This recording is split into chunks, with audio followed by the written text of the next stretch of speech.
स्वागत है आपका फिर से हमारे चैनल बिलियंस 53 में। तो हमने इसके प्रीवियस लेक्चर में पढ़ा था प्रश्न नंबर 37 तक। आज के इस वीडियो लेक्चर से हम लोग नेक्स्ट प्रश्न कंटिन्यू करते हैं, साइंस का तृतीय प्रश्न पत्र राजन सीरीज। तो टेलीग्राम से जुड़ जाइए और पूरा लिंक दिया गया है प्रीवियस लेक्चर का, जा करके देखिए। प्रश्न नंबर 38, उदाहरण देते हुए स्पष्ट करें कि एक ही परिवर्तन विभिन्न परिस्थितियों में अनुकूल तथा प्रतिकूल नहीं हो सकता। उदाहरण देखिए, फसल तैयार करते समय वर्षा का होना अनुकूल परिवर्तन है, जबकि फसल पक जाने पर वर्षा का होना प्रतिकूल परिवर्तन है। नेक्स्ट प्रश्न देखिए, प्रश्न नंबर 39 आपके स्क्रीन के सामने। आप लोग सेकंड सेमेस्टर प्रशिक्षुओं के साथ क्लास को शेयर कर देंगे। प्रश्न 39 है, दैनिक जीवन में घर्षण बल का क्या महत्व है, उदाहरण देते हुए समझाइए। तो दैनिक जीवन में घर्षण बल का क्या महत्व है? तो दैनिक जीवन में घर्षण बल बहुत विशेष महत्व है। ठीक है, फ्रिक्शन फोर्स पूछ रहा है। तो friction force is a type of force which is act between two surfaces. मान लीजिए कोई दो सरफेस है, सरफेस S1 है और ये सरफेस S2 है। तो इनके बीच जो क्या होगा, एक बल इधर लगेगा और एक बल इधर लगेगा। तो इसी के बीच क्या है, अपोजिट और इक्वल फोर्स है घर्षण बल। तो खुरदरी सतह पर हम बिना फिसले चल सकते हैं। तो खुरदरी सतह पर हम लोग क्यों चलते हैं? घर्षण बल के कारण ही चलते हैं। दूसरा, पहिए एवं ब्रेक के मध्य लगे घर्षण बल से ही वाहन की गति नियंत्रित कर सकते हैं। तो अब जब आप ब्रेक लगाते हैं साइकिल या किसी वाहन में, तो क्या होता है, जो ब्रेक लगता है क्यों रुकता है? घर्षण बल के वजह से ही रुकता है। तीसरा, माचिस की तीली माचिस की सतह पर घर्षण बल के कारण जलती है। माचिस की तीली को रगड़ते हैं माचिस पर, तो उसी की वजह से क्या होती है, घर्षण बल की वजह से ही जलने लगती है। नेक्स्ट प्रश्न देखिए 40। प्रश्न नंबर 40 क्या है?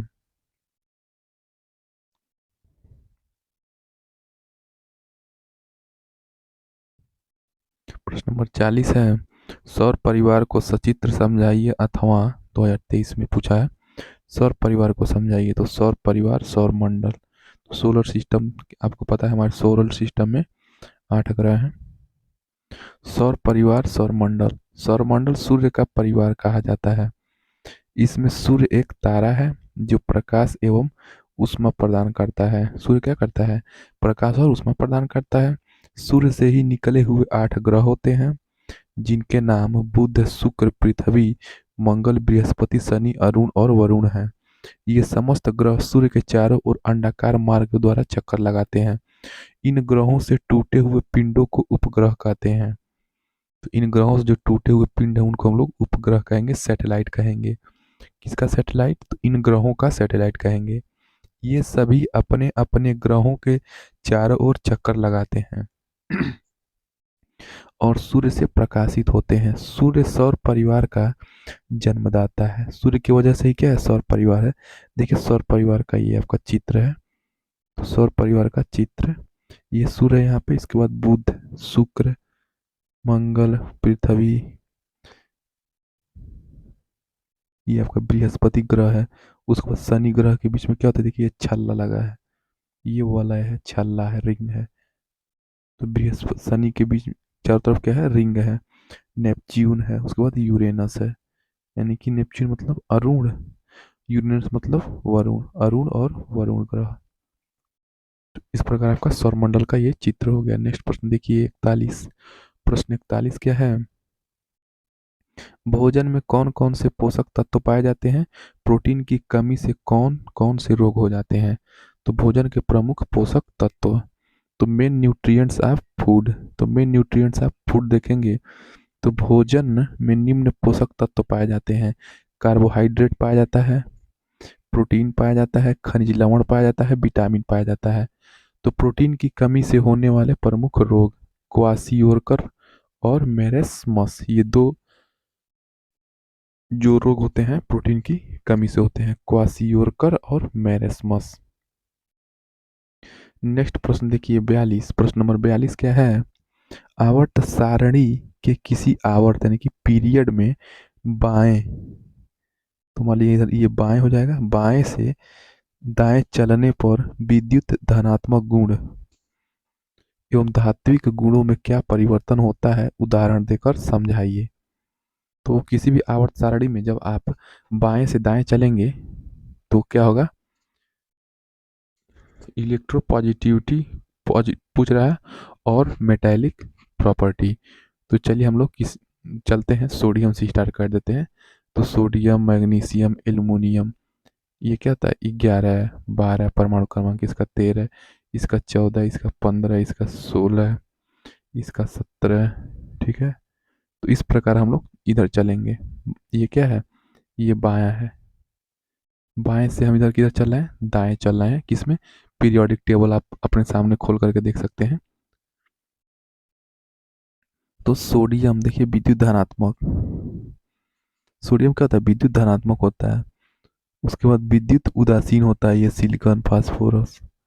विद्युत ऋणात्मक होता है, ये क्लोरीन होता है। ठीक है, और विद्युत धनात्मक होता है, फिर विद्युत उदासीन और विद्युत ऋणात्मकता। यही जब आप चलेंगे आवर्त में तो बाएं से दाएं विद्युत धनात्मकता होती है, यानी कि सोडियम मैग्नीशियम, और बीच में उदासीन होते हैं, विद्युत उदासीन और क्लोरीन विद्युत ऋणात्मकता। तो विद्युत धनात्मक गुण ये होते हैं।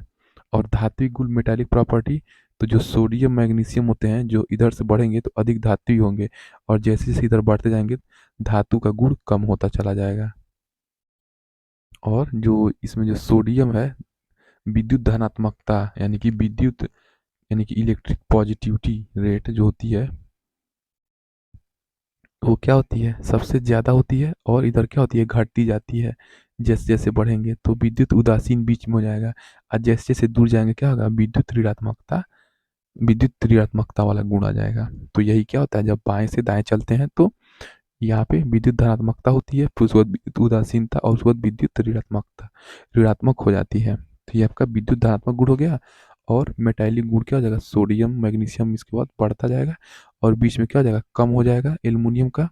उसके बाद आपका धात्विक या अधातु, और जो फास्फोरस सल्फर जैसे होगा यहाँ से क्या हो जाएगा, अधात्विक गुण होने लगता है। ये गुण है, उसी गुण पे आवर्त सारणी में क्या गया, तत्वों को रखा गया है।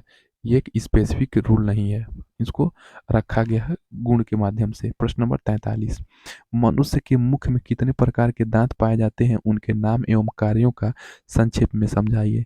तो दांतों के प्रकार, टाइप्स ऑफ टीथ। तो टाइप्स ऑफ टीथ देखिए, तो मनुष्य के मुख में 4 प्रकार के दांत पाए जाते हैं।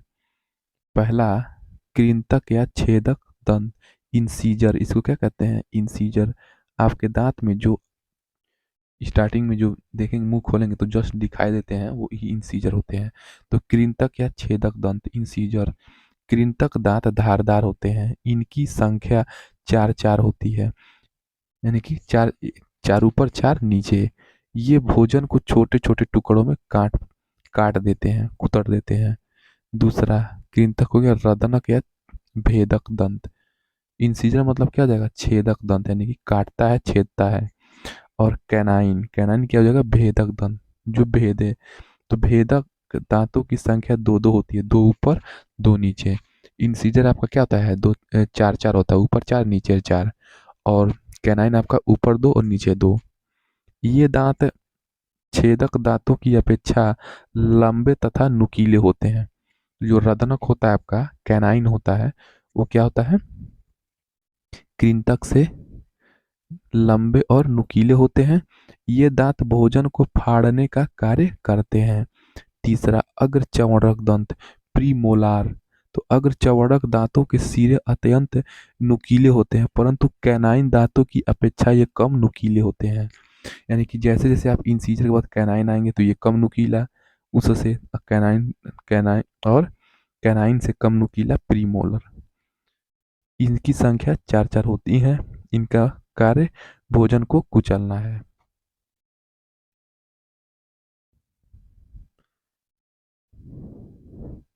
तो इंसीजर 4 4, कैनाइन 2 2, और प्रीमोलर आपके फिर 4 4। देखिए उसका प्रीमोलर, इंसीजर 4 4, कैनाइन 2 2 और प्रीमोलर 4। तो 424 ट्रिक याद रखेंगे।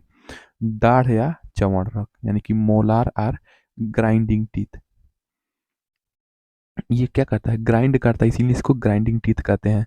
तो चौड़क दांत मुख में पीछे की ओर स्थित होते हैं एवं आकार में चौकोर होते हैं। इनके सिरे तेज धारदार होते हैं। इनका मुख्य कार्य भोजन को चबाना होता है। ये दांत बहुत सुदृढ़ होते हैं। इनकी कुल संख्या छः छः होती है, यानी कि याद रखेंगे 42 46, और 42 46 ट्रिक याद रखेंगे, और इसको याद रखेंगे आई से इंसीजर, कैनाइन, प्रीमोलर, मोलर, यानी कि ICPM हो जाएगा। और 42 46, ICPM और 42 46 याद रख लेंगे तो दांतों के याद हो जाएंगे कितने दांत होते हैं। तो 42 और 46, ICPM, आई से इंसीजर कृंतक, सी से कैनाइन रत्नक, प्रीमोलर से अग्र चौड़क, मोलर से दाढ़ या चौड़क। 42 46। नेक्स्ट प्रश्न देखिए 44, प्रश्न नंबर 44 क्या है, मनुष्य के भोजन में पोषण की प्रक्रिया समझाइए, संक्षेप में विभिन्न पदों का विवरण दें। तो मनुष्य में पोषण के प्रमुख चरण होते हैं। तो मनुष्य में पोषण कैसे होता है, पहले क्या होता है, भोजन का अंतर्ग्रहण। तो मनुष्य विभिन्न प्रकार के ठोस भोज्य पदार्थों को अपने हाथों की मदद से मुख में पहुंचाता है तथा दांतों से चबाकर उसे छोटे छोटे खंडों में विभक्त करके निगल जाता है। और इसमें कौन कौन दांत होते हैं सहायक, इंसीजर, कैनाइन, प्रीमोलर और मोलर। यही दांत क्या करते हैं, भोजन का अंतर्ग्रहण करवाते हैं हाथों के माध्यम से। तो मनुष्य के पोषण के लिए, मनुष्य के पूरे शरीर में पोषण जाए, न्यूट्रिएंट्स जाए, तो भोजन को पहले अंतर्ग्रहण करेंगे। और जब वो भोजन धीरे धीरे क्या होगा, पाचन हो जाएगा, मुख से ही पाचन स्टार्ट हो जाता है। दूसरा पाचन, खाए हुए ठोस या तरल भोजन में कार्बोहाइड्रेट, प्रोटीन, वसा का अभिसरणशील होता है जिसे सीधे अवशोषित नहीं किया जा सकता। अतः उसे पाचक रसों तथा जल की जलीय बिल अपघटन क्रिया द्वारा शर्करा, अमीनो अम्ल एवं वसा अम्लों के छोटे छोटे सरल विसरणशील अणुओं और आयनों में बदल दिया जाता है ताकि उनका अवशोषण हो सके। तो ये पाचन आप लोग हो गया। भोजन को ग्रहण करेंगे, पाचन होगा, और जब वो खाना पच जाएगा तो उसका अवशोषण होगा। तो सरल घुलनशील या पचा हुआ यह भोजन आंत से विसरित होकर रक्त में पहुंचता है। इस क्रिया को अवशोषण कहा जाता है। जब आपका भोजन पच जाता है तो आंत में जाता है, इसी को अवशोषण कहते हैं। उसके बाद स्वांगीकरण। तो अवशोषण के बाद जो आपका होता है, रुधिर में होकर अमीनो अम्ल, ग्लूकोज तथा वसा के अणु शरीर के विभिन्न कोशिकाओं तक पहुंचते हैं।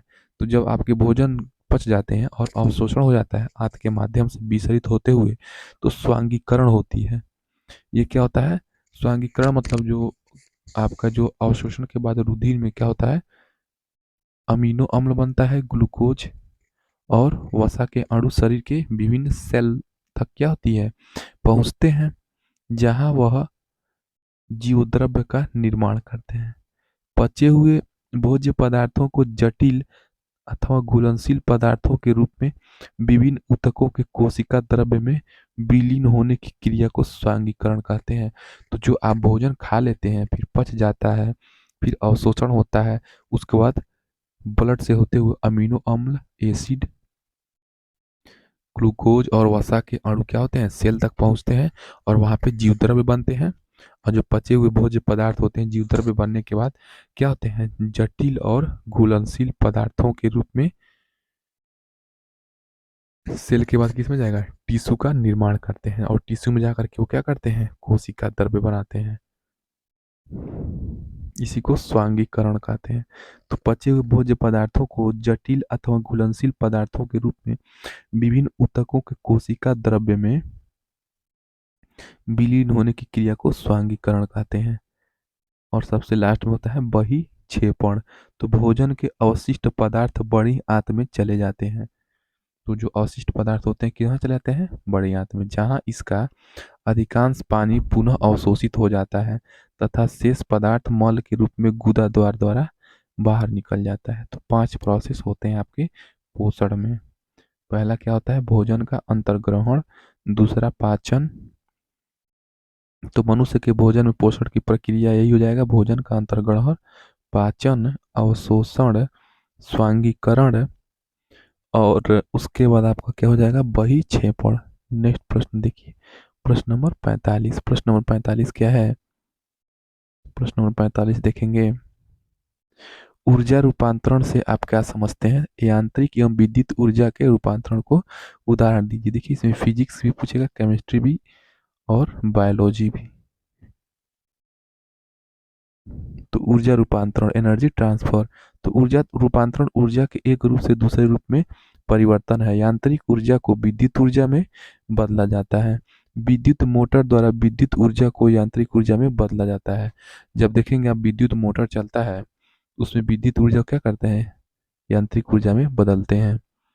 यही ऊर्जा का रूपांतरण है। रूपांतरण के उदाहरण, विद्युत बल्ब तथा ट्यूबलाइट में विद्युत ऊर्जा का प्रकाशीय या ऊष्मीय ऊर्जा में परिवर्तन। तो जब आप विद्युत बल्ब जलाते हैं, इलेक्ट्रिक लाइट या ट्यूबलाइट, तो क्या होता है, वो आपका प्रकाश देता है और ऊष्मा देता है। तो ऊर्जा का रूपांतरण यही हो जाएगा। दूसरा, विद्युत हीटर क्या होता है, विद्युत ऊर्जा को हम लोग ऊष्मीय ऊर्जा में परिवर्तन करके भोजन पकाते हैं। तीसरा, सेल में रासायनिक ऊर्जा होती है। सेल के अंदर क्या होते हैं, रसायन भरे होते हैं, और वो क्या करता है, सेल से हम लोग रासायनिक ऊर्जा के माध्यम से विद्युत ऊर्जा में परिवर्तन करके सेल को यूज करते हैं, कोई यंत्र चलाते हैं। चौथा, लाउड स्पीकर में विद्युत ऊर्जा का ध्वनि ऊर्जा में परिवर्तन। तो लाउड स्पीकर में क्या करते हैं, उसे लाइट से जोड़ करके हम लोग सॉन्ग वगैरह सुनते हैं, तो ध्वनि ऊर्जा में परिवर्तन हो जाता है। पांचवा, माइक्रोफोन में ध्वनि ऊर्जा का विद्युत ऊर्जा में परिवर्तन। छठा, मोमबत्ती के जलने में रासायनिक ऊर्जा का प्रकाशीय एवं ऊष्मीय ऊर्जा में परिवर्तन। जब मोमबत्ती जलती है तो रासायनिक ऊर्जा को हम लोग क्या करते हैं, प्रकाशीय और ऊष्मीय ऊर्जा में परिवर्तन करवा देते हैं। सातवां, बिजली के पंखे, मिक्सी आदि में विद्युत ऊर्जा का गतिज ऊर्जा में परिवर्तन। जो आपके अंदर घर में क्या होता है, ग्राइंडर होता है, तो बिजली के पंखा होगा, क्या हो, बीच ऐसे गोल गोल घूमता है, तो ये क्या जो गतिज ऊर्जा में आता है। विद्युत ऊर्जा की वजह से क्या होता है, विद्युत ऊर्जा को परिवर्तित कर देते हैं गतिज ऊर्जा में। आठवां, डायनेमो से गतिज ऊर्जा का विद्युत ऊर्जा में परिवर्तन होना। तो डायनेमो क्या होता है, देखिए गतिज ऊर्जा, डायनेमो क्या करते हैं, डायनेमो पे जो हाइड्रोलिक पावर प्लांट्स होते हैं, जहाँ पे पानी क्या होता है, डायनेमो पे गिरता है इसके पंखे पर। तो ये जो डायनेमो होता है, पंखे पर जब घूमता है, तो जब पंखा घूमने लगता है तो साथ साथ डायनेमो भी घूमता है, और डायनेमो गतिज ऊर्जा में रहता है, वो धीरे धीरे डायनेमो से क्या होता है, विद्युत ऊर्जा में परिवर्तित हो जाता है। तो बड़े बड़े बांधों पर इलेक्ट्रिक कैसे जनरेट होती है, तो बड़े बड़े जब बांधों पर क्या होता है, इलेक्ट्रिक जनरेट करने के लिए डायनेमो लगाया जाता है, और डायनेमो में क्या होते हैं, पंखे लगे होते हैं। उन्हीं पंखों पे जब पानी गिरता है तो डायनेमो क्या होता है, गति करने लगता है। चलिए हम लोग नेक्स्ट प्रश्न नेक्स्ट वीडियो से पढ़ते हैं, तब तक हमारे चैनल को सब्सक्राइब कर दीजिए। वीडियो पसंद आए तो वीडियो को लाइक कर दीजिए। मिलते हैं नेक्स्ट वीडियो में, तब तक आप लोग सब्सक्राइब किए रहेंगे और सेकंड सेमेस्टर वाले प्रशिक्षुओं के साथ क्लास को शेयर करना नहीं भूलेंगे। जय हिंद।